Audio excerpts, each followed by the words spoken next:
Within 2 years of hitting its peak, People Express was gone, absorbed by a competitor, dismantled, done. The passengers who had loved it were left wondering what happened.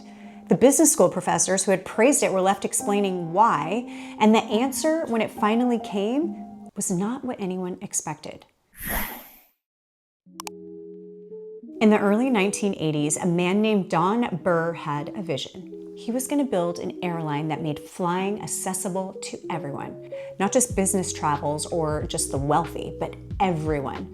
The airline was called People Express, and for a while, it worked. Ticket prices so low that undercut every competitor, routes expanding faster than anyone expected, and passengers flooding in because their first time flying was something ordinary people could actually afford. By 1985, People Express was the 5th largest airline in America, growing faster than almost any company in history. Don Burr was on the cover of magazines. Business schools were writing case studies about him. Everyone wanted to know how he had done it.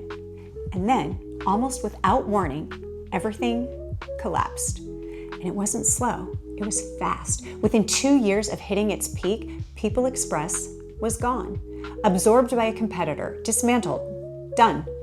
The passengers who had loved it were left wondering what happened. The business school professors who had praised it were left explaining why, and the answer, when it finally came, was not what anyone expected. People Express didn't fail because it grew too fast. It failed because it grew without fixing the one number that determined whether the growth was real. That one number was load factor. Load factor measures how full the planes actually are. People Express was adding routes, adding planes, adding destinations, but the load factor, the percentage of seats actually being filled on those flights, was quietly falling. They were flying more planes to more places with fewer people on each one. So revenue looked good from the outside because volume was up, but the economics of each flight, the unit that actually determined whether the business made money, it was deteriorating. Every new route they added before fixing the load factor made the underlying problem worse. They were scaling a broken unit, and the broken unit eventually consumed everything they had built. This story has been analyzed extensively in business school curricula, but the lesson inside it has nothing to do with airlines. See, revenue is not the same as health. And I say this to founders constantly because it's always very uncomfortable to hear. Because revenue feels like proof, and it feels like validation, and it feels like we're doing a good thing, we're doing something right. And sometimes that is true. But sometimes revenue is just volume hiding a broken unit underneath it. So the question isn't how much are we making, it's are we making money on each individual thing we sell? In People Express, that unit was a flight. In your business, that unit might be a job, a client, a location, a sale. But before you scale anything, you need to know if this unit works. Step 1, identify your unit. What is the single transaction or delivery your business repeats? It's not your total revenue, it's not your team's total output, it's the job that gets completed, the client that gets served, it's the sale that closes. That's the unit. In step 2, you measure exactly what it costs to deliver the unit. So it's not your overhead or your blended margins, but what does it cost in time, in labor, in materials, in management attention to deliver this one thing? Most founders know their total numbers, but very few know the unit economics. And unit economics is where the truth lives.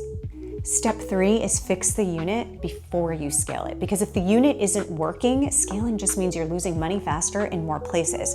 So fix the unit, then scale it. In our portfolio companies, we look at one number before we talk about growth, not revenue, not gross margin per job. If that number is where it needs to be, then we talk about growth. If it isn't, we talk about what's broken in the unit every time. We had a company in our portfolio that was growing fast. Revenue was up month after month, the team was expanding, and the owner was feeling good about trajectory. And then we looked at the unit. The gross margin per job was failing. It wasn't dramatic, like enough to miss if you weren't looking for it, but the trend was clear. Every new job they were adding was slightly less profitable than the job before it. They were scaling a deteriorating unit. So we stopped talking about growth and we started talking about close rate, specifically the jobs they were closing at prices that didn't support the margin they needed. The sales conversation was about leaving money on the table, not on every job, but on enough of them that the margin was quietly eroding while the revenue chart looked healthy. So we fixed the close rate conversation first, specifically the moment where price came up and the team was discounting to close. Within a quarter, the margin per job was back. Then we talked about growth, not before that. People Express was one of the most celebrated companies of its era, and it was gone in 2 years because it scaled before it fixed the unit. The warning signs were there. The number was there. Nobody was watching it closely enough. So here are the 3 things to look out for. 1, identify your unit, the single transaction your business repeats. Measure what it actually costs to deliver it and fix the unit before you scale it. Share this with a founder who's growing fast and hasn't looked at their unit economics lately. And subscribe, because next week I'm going into something more personal.